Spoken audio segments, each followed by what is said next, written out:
आदाब नाजरीन, इस्तकबाल है आप सभी का हमारे खुसूसी प्रोग्राम जानकारी से कामयाबी तक में, जिसमें हम बात करते हैं उन तमाम नेशनल स्कीम्स की जो हमारे फ़ायदे से जुड़ी हैं। नाजरीन, हम सब की ज़िंदगी में एक ऐसा वक्त आता है जब हमारी उम्र ढल रही होती है, सेहत साथ नहीं देती, कोई नौकरी भी नहीं होती और तब ज़रूरत होती है पेंशन की, बहुत ज़रूरत होती है पेंशन की। दरअसल हमारे मुल्क में ऐसे लाखों लोग हैं जो अपनी पूरी जिंदगी मेहनत मजदूरी करते हुए ही गुजार देते हैं, क्योंकि उनके पास और कोई दूसरा रास्ता नहीं होता। लेकिन उम्र के उस पड़ाव में जिसे हम बुढ़ापा कहते हैं, बहुत ज़रूरत होती है पेंशन की, ताकि रिटायरमेंट के बाद कोई दिक्कत ना हो और उम्र आसानी से गुजारी जा सके। ऐसे लोगों के मुस्तकबिल को देखते हुए मरकजी सरकार ने अटल पेंशन योजना नाम से एक स्कीम की शुरुआत की है। क्या है ये स्कीम, किन लोगों के लिए है और कैसे हम इसका फायदा उठा सकते हैं, इस बारे में तमाम मालूमात हासिल करेंगे हमारी खास मेहमान सोशल एक्टिविस्ट मिसेस अर्चना अग्निहोत्री जी से। तो चलिए रुक करते हैं हमारी खास मेहमान की ओर। अर्चना जी, खैर मकदम है आपका हमारे प्रोग्राम में। नमस्कार जी। नमस्कार साथियों। अर्चना जी, हम आपसे जानेंगे कि अटल पेंशन योजना क्या है और कौन लोग इसे अवेल कर सकते हैं, लेकिन सबसे पहले हम नजर डालते हैं इससे जुड़ी एक स्पेशल रिपोर्ट पर।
तो नाजरीन, आपने देखी अटल पेंशन योजना से जुड़ी हमारी एक स्पेशल रिपोर्ट, और अब हम आपको बताएंगे कि कैसे आप इस पेंशन के हकदार हो सकते हैं। तो अर्चना जी, आपसे मैं सबसे पहले ये जानना चाहूंगी कि अटल पेंशन योजना किन लोगों के लिए है और वो कैसे इसका फायदा उठा सकते हैं। अटल पेंशन स्कीम जो अनऑर्गेनाइज सेक्टर में लोग हैं, जैसे कि काम करने वाली, रोज के मजदूर, रिक्शा चलाने वाले, सड़कों पे सफाई करने वाले, ऐसे लोग जिनको की नौकरी नहीं है, इस तरह के लोग जो रोज कमाते हैं, रोज खर्च करते हैं, इस तरह के लोग जिनके लिए कि कोई स्कीम किसी ऑर्गेनाइज सेक्टर से नहीं आ सकती, किसी कंपनी में नहीं है क्योंकि वो लोग, तो उनके लिए बनाई गई है। ये एक बहुत ही मददगार और बहुत ही समझदार योजना है देश के हित के लिए, गरीबों के लिए और हर तरह के अनऑर्गेनाइज्ड व्यक्ति जो कि इनकम टैक्स पे नहीं करता है, उनके लिए बनाई गई है। अर्चना जी, अटल पेंशन स्कीम किन लोगों के लिए है और कौन इसका फ़ायदा उठा सकते हैं? उसके लिए उनको ये करना है कि उनके पास एक तो आधार कार्ड होना चाहिए जी। उनका कोई प्रमाण पत्र, पहचान पत्र होना चाहिए जी। उनके पास एक मोबाइल नंबर होना चाहिए और एक खाता होना चाहिए। अगर खाता नहीं भी है तो जनधन के खाते अब केंद्र सरकार ने जो बनाए हैं वो कोई भी खुलवा सकता है। इवन जो रिक्शे वाला है जिसका कोई आईडी प्रूफ नहीं है, क्योंकि कभी वो यहाँ पे रिक्शा चला रहा है, कभी वो दूसरी जगह चला रहा है, वो भी अपना खाता खुलवा सकता है। उस खाता को खुलवा के अपने ये जो कागज हैं उनको लेके जाइए।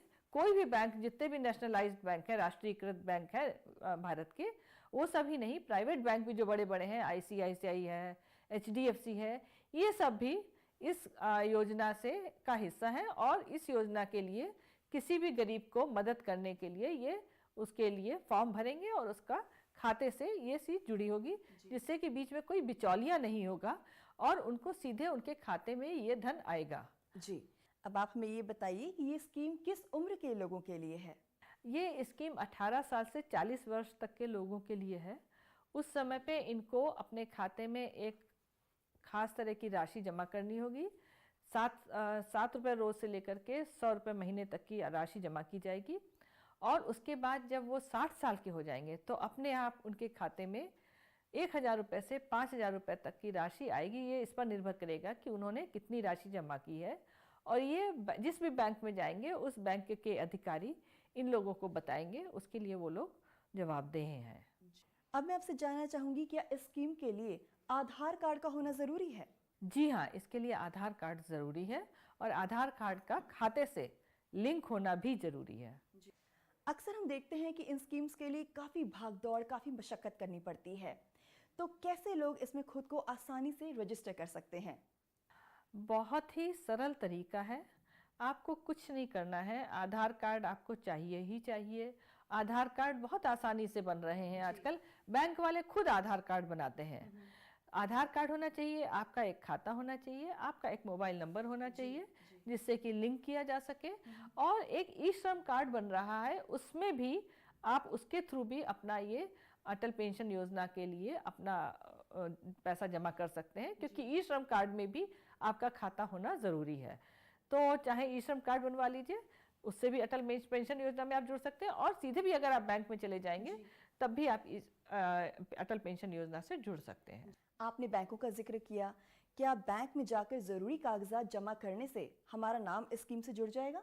बिल्कुल, अपने आप जुड़ जाएगा।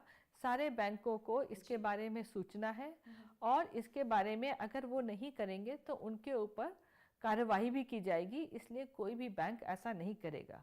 अगर ऐसा करता है तो आप तुरंत इसके बारे में सूचित करें और इस पर कार्रवाई की जाएगी। अब मैं आपसे ये जानना चाहूँगी कि इस स्कीम का फ़ायदा उठाने के लिए एक इंडिविजुअल को कितनी रकम जमा करनी पड़ेगी और सरकार अपनी तरफ से कितनी रकम देगी? इसमें कम से कम एक महीने में 100 रुपये जमा किए जाते हैं।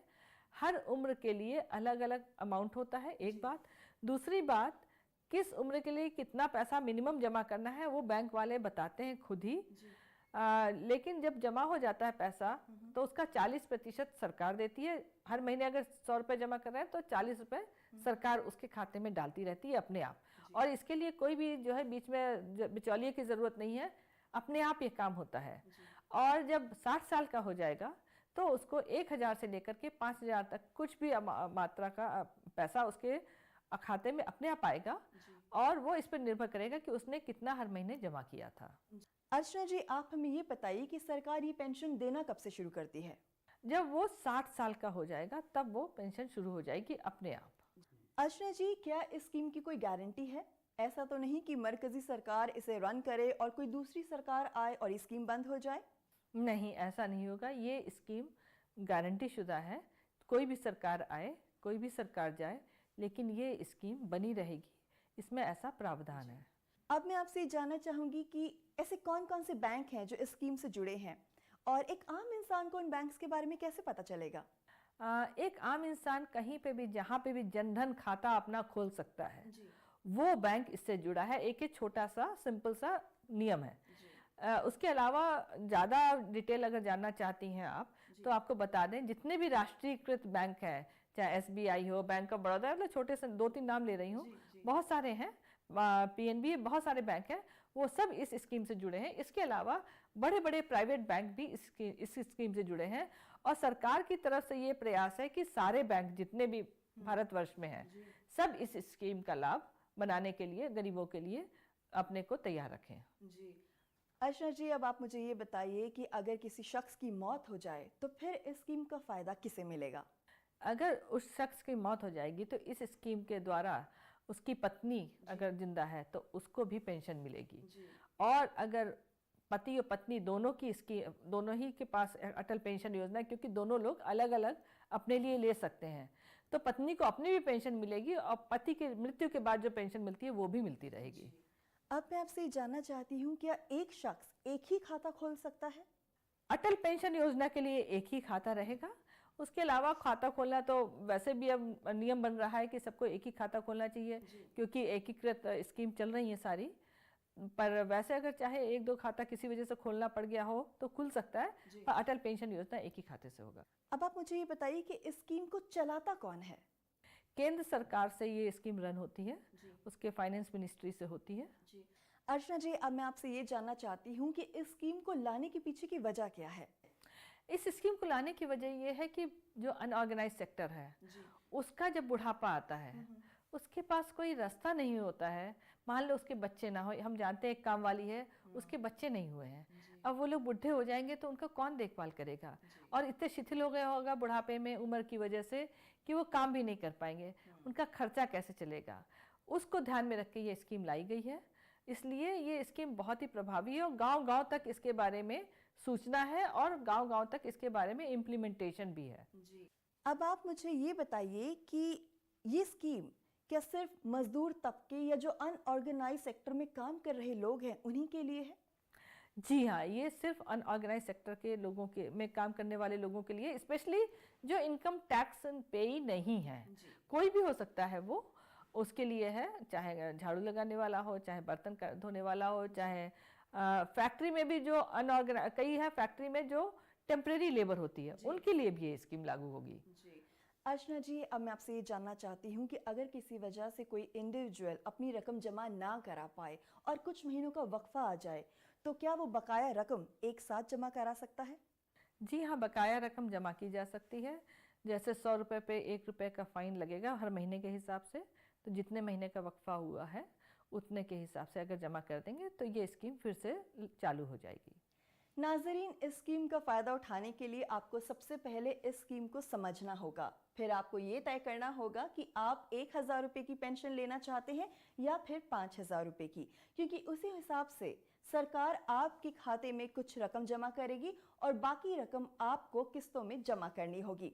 तो आइए आपको बताते हैं कि आप खुद को कैसे इस स्कीम के लिए ऑनलाइन रजिस्टर कर सकते हैं। सबसे पहले आपको अटल पेंशन स्कीम का कंट्रीब्यूशन चार्ट देखना होगा, जिसमें आप अपनी उम्र के हिसाब से देखेंगे कि आपको कितने रुपए महीने वाली पेंशन स्कीम चाहिए। साथ ही देखना होगा कि कितने साल तक और कितनी रकम आपको इसमें भरनी पड़ेगी। ये किस्त आपके सेविंग अकाउंट से हर महीने खुद ही कटती रहेगी, लेकिन अगर किसी महीने आपके बैंक अकाउंट में पैसे नहीं होते और ये ड्यू हो जाता है तो आपसे पेनल्टी ली जाएगी। जैसे अगर आप 100 रुपए तक का कंट्रीब्यूशन देते हैं तो आपसे 1 रुपए हर महीने के हिसाब से चार्ज लिया जाएगा, और अगर आप 500 रुपए हर महीने भरते हैं तो आपसे 2 रुपए हर महीने के हिसाब से चार्ज लिया जाएगा। 1000 के लिए 5 रुपए पेनल्टी, 1000 से ज्यादा के लिए 10 रुपए की पेनल्टी ली जाएगी। अगर 6 महीने तक आप इसमें कोई पैसा जमा नहीं करते तो आपका अकाउंट फ्रीज कर दिया जाएगा, और अगर 12 महीनों तक आपका कोई पैसा इसमें जमा नहीं होता तो आपका अकाउंट डीएक्टिवेट कर दिया जाएगा। और अगर 24 महीने तक इसमें कोई पैसा जमा नहीं करते तो आपका अकाउंट बंद हो जाएगा। 60 साल की उम्र होने के बाद आप इस बैंक में जाकर एक फॉर्म भरकर जमा करेंगे। जितनी भी आपने रकम जमा की है, इसके हिसाब से आपके बैंक के खाते में हर महीने पेंशन आती रहेगी। अब सवाल आता है कि इस स्कीम का फायदा कैसे उठा सकते हैं। स्कीम ऑफलाइन और ऑनलाइन दोनों तरीकों से शुरू कर सकते हैं। जिस बैंक में आपका सेविंग अकाउंट है, आप वहां पर जाएंगे, APY फॉर्म लेंगे, उसे भरेंगे, आधार कार्ड की कॉपी साथ लगाएंगे और जमा कर देंगे, जिसके बाद आपके उस अकाउंट से हर महीने पेंशन की किस्त कटती रहेगी। अगर आपका अकाउंट SBI में है तो आप इस स्कीम का फायदा ऑनलाइन भी उठा सकते हैं। आप टाइप करेंगे onlinesbi.com, यहाँ लॉगिन करेंगे। इसके बाद कंटिन्यू टू लॉगिन पर क्लिक करेंगे। फिर ई सर्विसेज मेन्यू में जाएंगे, नीचे लिखे मोर के ऑप्शन पर क्लिक करेंगे। इसके बाद सोशल सिक्योरिटी ऑप्शन पर क्लिक करेंगे और अपनी स्कीम चुनेंगे। अटल पेंशन स्कीम अकाउंट नंबर चुनेंगे, CIS नंबर चुनेंगे और सबमिट पर क्लिक करेंगे। अब एक फॉर्म आपके सामने खुल जाएगा जिसमें आपकी तमाम जानकारी पहले से ही मौजूद होगी और कुछ जानकारी आपको यहाँ खुद भरनी होगी, जैसे कि आप नॉमिनी किसे बनाना चाहते हैं, महीने में कितनी पेंशन पाना चाहते हैं, हर महीने खाते से कितने रुपए की किस्त कटवाना चाहते हैं। ये सब भरने के बाद सेव करिए और यहाँ से आपकी पेंशन स्कीम शुरू हो जाएगी। नाज़रीन, हमें उम्मीद है कि आपको हमारा प्रोग्राम पसंद आया होगा, क्योंकि हमारा यही मकसद रहता है कि हम आप तक उन तमाम स्कीम्स को पहुंचाएं जो आपके फायदे से जुड़ी हैं। अर्चना जी, आपने इस स्कीम के बारे में तमाम मालूमात हमें दी, इसके लिए आपका बहुत बहुत शुक्रिया।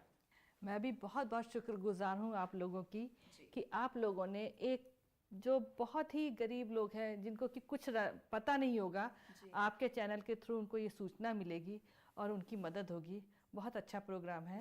मैं चाहूँगी कि प्रोग्राम आप लोग और भी करें और बहुत बहुत धन्यवाद। शुक्रिया। तो नाजरीन, अगली किस्त में आपसे फिर होगी मुलाकात एक नई स्कीम के साथ। फिलहाल के लिए हमें दीजिए इजाजत। खुदा हाफिज।